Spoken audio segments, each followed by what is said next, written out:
Well, so for instance, according to Hobbes, or for Hobbes, how does he explain the state of nature? Well, for Hobbes, he described the state of nature as a condition of war of every man against every man, where life is solitary, poor, nasty, brutish, and short. He further argues that the only way to escape this state of war or this state was through the establishment of a strong, centralized authority to maintain order and protect individual from each other. So when we talk about state of nature according to the Hobbes, Hobbes looks state of nature in a different condition. For him, state of nature is all about war. It is like a war against everyone, by man against every man. And in this state of nature, according to Hobbes, life is very poor. People are very poor. People are very nasty. They are brutish. And because of this condition, the life is very short. Therefore, he argues that if we need to put a state of nature in a perspective, or if you need to put the state into some sort of a social contract, he argued therefore that if you need to escape from this state of war or this state of nature, what you need is a strong centralized authority. And why do you need this strong centralized authority? In short, to keep order, in short, to maintain law and order and protect individual from each other.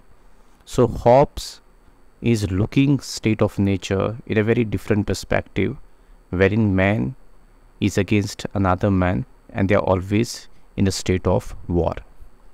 जब हम Hobbs का perspective देखते हैं कि Hobbs कैसे state of nature को define करते हैं और अपना क्या तर्क देते हैं, that people have moved from state of nature to some sort of a social contract, तो उनका ये कहना है कि जो स्टेट ऑफ नेचर था उस ज़माने में, जो उसके कंडीशन थे वो बहुत ख़तरनाक थे, वो बहुत नास्टी थे, पुअर थे, हमेशा वहाँ पर वायलेंस हुआ करता था। वॉर बेसिकली एक इंसान दूसरे इंसान से झगड़ता है, मारता है, मारकाट होती है, और इसी की वजह से जो उनकी लाइफ है वो बहुत पुअर है, कोई डेवलपमेंट नहीं है और लाइफ बहुत शॉर्ट होती है। तो उस लाइफ को प्रोटेक्ट करने के लिए हॉब्स आर्ग्यू करते हैं कि अगर हमें इससे बचना है या फिर हमें इससे बचना था, तो हमें क्या चाहिए? हमें एक सेंट्रलाइज अथॉरिटी चाहिए जो बहुत स्ट्रांग हो और कैपेबल हो कि लॉ एंड ऑर्डर मेंटेन रखे, एक ऑर्डर सोसाइटी में रखे, सो दैट एवरी इंडिविजुअल्स का जो लाइफ है वो प्रोटेक्ट हो सके।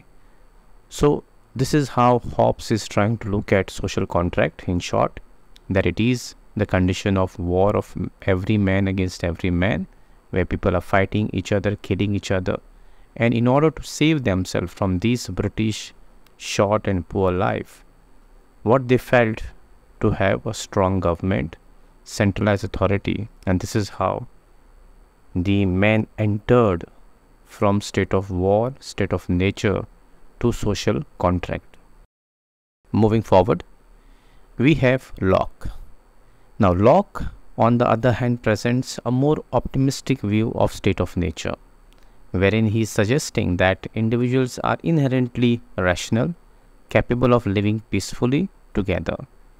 And therefore he argues that while the state of nature may have some inconveniences, individuals have natural rights to life, liberty, and property, and they enter into social contract to establish government to better protect those rights. Now Locke has a different perspective altogether.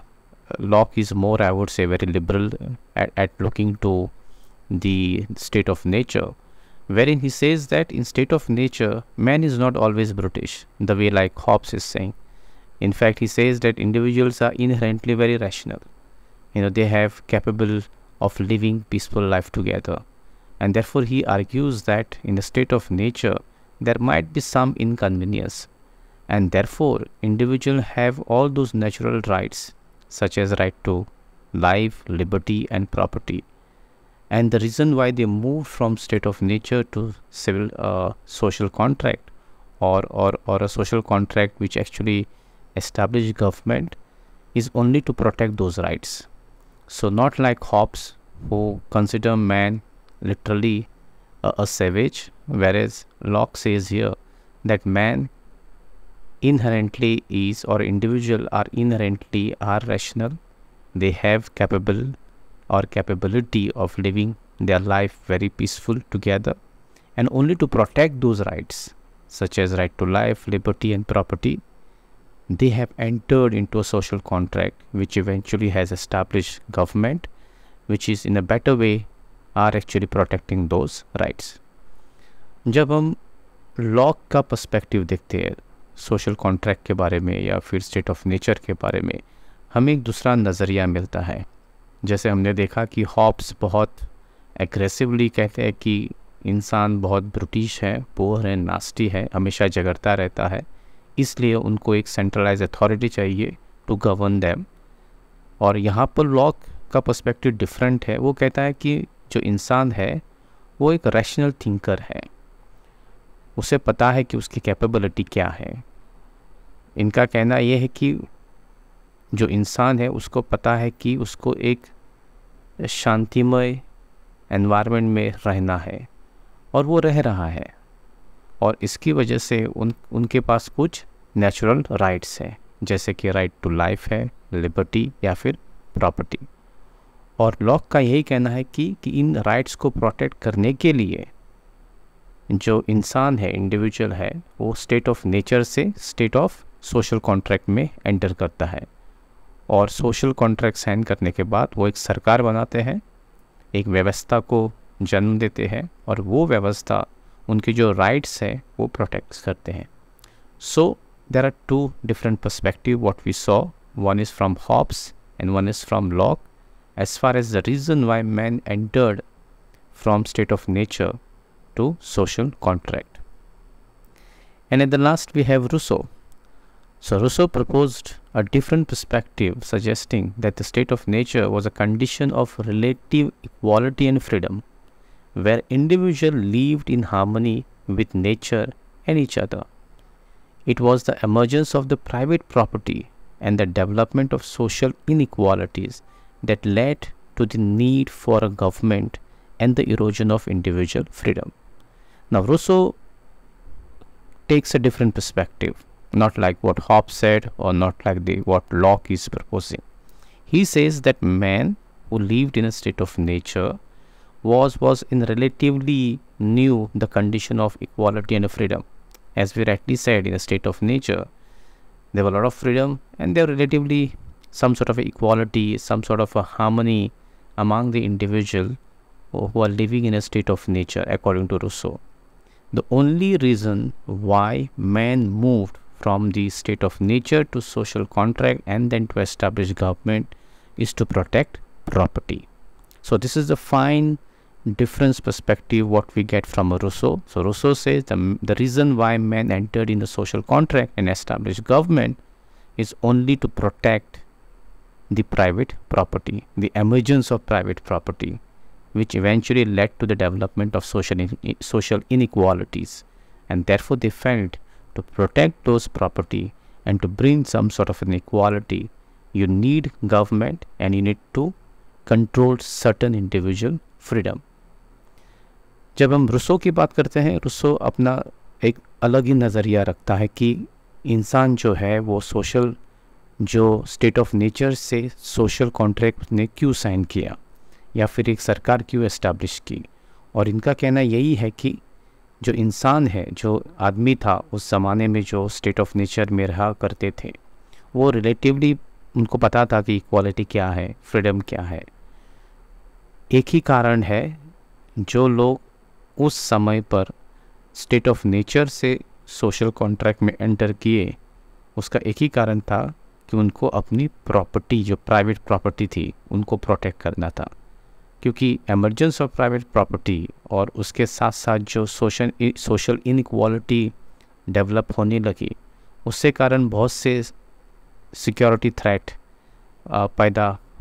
Security threat emerge हुए इंसानों के लिए या फिर उस group of people के लिए with regard to their private property, और इसीलिए to protect their private property man moved away from the state of nature to the social contract. So these are the three different perspectives what we have understood.